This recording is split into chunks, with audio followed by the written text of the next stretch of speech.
السلام عليكم ورحمة الله وبركاته. الحمد لله وسلام على عباده الذين اصطفى.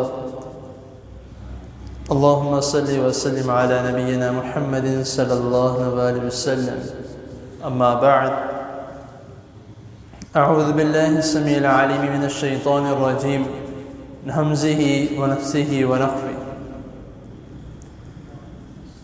أياما معدودات.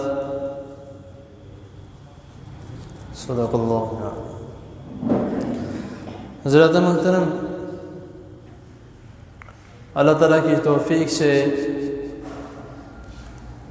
رمضان المبارک کے اسباق کا آغاز ہو چکا ہے. ایام معدودات، گنتی کے چند دن.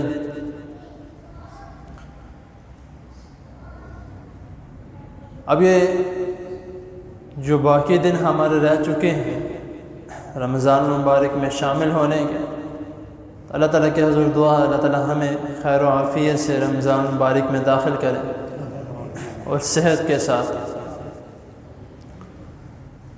تو ہم سب کا اس ماہ مبارک کو لے کر اپنے اپنے گھروں میں مختلف پلانز تیار کیے ہوتے ہیں.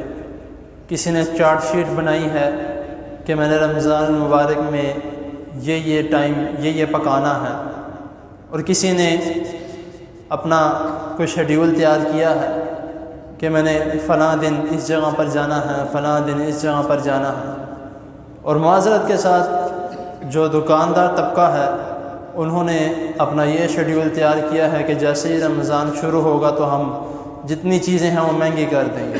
معذرت کے ساتھ اگر کسی کو یہ بات دل پہ لگے تو، کیونکہ یہ حقیقت ہے، یہ میں جھوٹ نہیں کہہ رہا.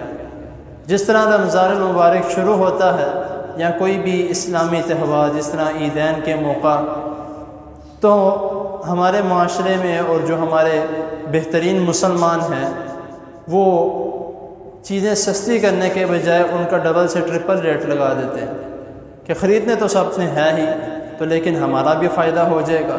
یہ فائدہ نہیں، یہ بہت بڑا نقصان ہے.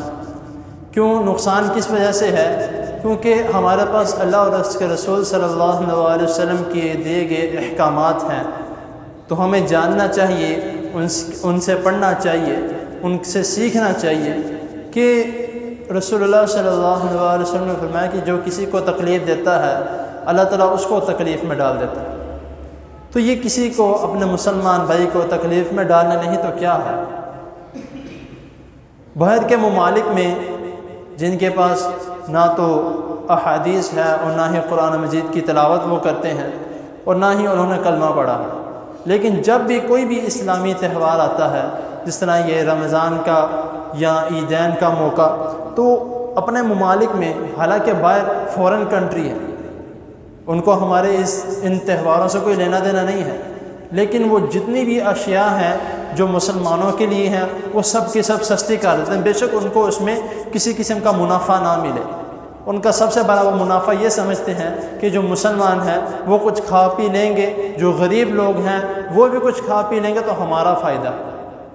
حالانکہ وہ مسلمان نہیں ہیں، لیکن ان کا جو ذہن ہے وہ اس جگہ پر سیٹ ہے کہ جب یہاں سے ہماری دکان سے مسلمان کو چیزیں لے کر جائیں گے تو ہماری دکان میں برکت پڑے گی. وہ یہ سوچتے ہیں، لیکن ہم مسلمان ہونے کے باوجود یہ نہیں سوچتے. ہم ہر چیز کا ریٹ بڑھا دیتے ہیں. اب یہ 2-3 دن گزریں گے، آپ دیکھ لیجئے گا، یہاں رمضان کا جب چل رہا ہوگا شیڈیول تب آپ دیکھ لیجئے گا. تو ہمیں ان کاموں سے بچنا چاہیے. اپنے لیے نیت کرنی چاہیے کہ یار جب اس طرح کا کوئی موقع آئے تو ہمیں اپنی جو چیزیں ہیں وہ سستی کر لیں. اور جس طرح میں نے کہا کہ ہم نے ہر قسم کا شیڈیول تیار کیا ہوتا ہے، لیکن بہت کم الا ماشاءاللہ لوگ ایسے ہوتے ہیں جنہوں نے رمضان کی عبادات کا شیڈیول تیار کیا ہوتا ہے کہ رمضان آ رہا ہے، آج سے ہی میں نے اپنی عبادات میں اتنی جو اضافہ کر دینا ہے کہ فلاں نماز کے ساتھ میں نے اتنی تلاوت کرنی ہے، فلاں نماز کے ساتھ میں نے نوافل ادا کرنے ہیں. وہ اب سے ہی اپنا شیڈیول جو ہے وہ تیار کر لیتے ہیں. تو یہ نیت پہ ڈپینڈ کرتا ہے.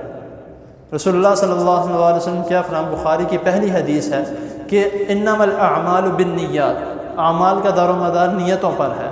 جب ایک انسان کی نیت ہوگی کہ یہ رمضان آ رہا ہے تو میں نے اپنی تیاری شروع کر دینی ہے، میں نے عبادات اچھے طریقے سے کرنی ہے، اپنی جو نمازیں ہیں وہ میں نے تکبیر اولیٰ کے ساتھ صرف پڑھنی ہے، اور اگر کوشش کرنی ہے کہ میری کوئی بھی تکبیر اولیٰ سے نہ چھوٹے، قرآن کا ترجمہ میں نے ساتھ سے پڑھنا ہے۔ بہت لوگوں نے یہ بھی شیڈیول تیار کیے ہوتے ہیں، تو ہمیں چاہیے کہ ہم ان لوگوں کی صف میں شامل ہوں جنہوں نے عبادات کے شیڈیول تیار کیے، نہ کہ اپنی شاپنگ کے شیڈیول، نہ کہ اپنے یہ کھانا پکانا تو چل جائے گا، لیکن جو یہ عبادت ہے اور یہ جو ماہ رمضان کا مہینہ ہے، ہو سکتا ہے کہ دوبارہ واپس نہ آئے۔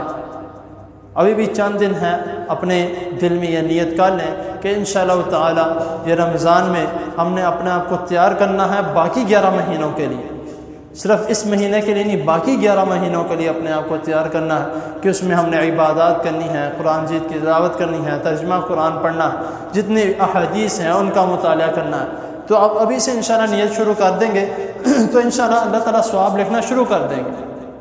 اور ایک حدیث میں آتا ہے کہ اللہ تعالیٰ فرماتے جب ایک انسان نیکی کرنے لگتا ہے، ابھی وہ ذہن میں اپنے سوچتا ہے، نیت کرتا ہے، تو اللہ تعالیٰ فرشتوں کو حکم دے دیتے کہ اس کی نیکی لکھنا شروع کر دو۔ ابھی اس نے وہ نیکی کی نہیں ہے، جب وہ نیکی کر لیتا ہے اس کو اس کا ڈبل اجر مل جاتا ہے کہ اس نے نیت بھی کی اور وہ نیکی بھی کر لی۔ تو اسی لیے ہم ابھی سی نیت جو ہے وہ شروع کر لیں کہ انشاءاللہ تعالی ہم نے رمضان کے مکمل روزے رکھنے ہیں اور عبادات بھی اچھے طریقے سے کرنی ہے، تو انشاءاللہ اس کی نیت کرنا شروع کر دیں گے تو اللہ تعالی ہمیں ثواب دینا شروع کر دیں گے۔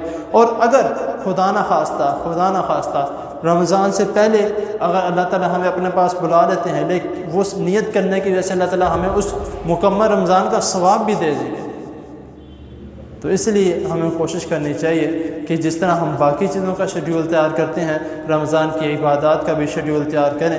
تو اللہ تعالیٰ کے حضور دعا ہے اللہ تعالیٰ ہمیں خیر و عافیت سے، صحت ایمان کے ساتھ اللہ تعالیٰ ہمیں رمضان المبارک کا یہ خوبصورت مہینہ، بابرکت مہینہ دیکھنا نصیب فرمائے، اور اس میں عبادات کرنا اللہ تعالیٰ اور روزے رکھنا ہمیں اس کی توفیق عطا فرمائے۔ جزاکم اللہ خیر۔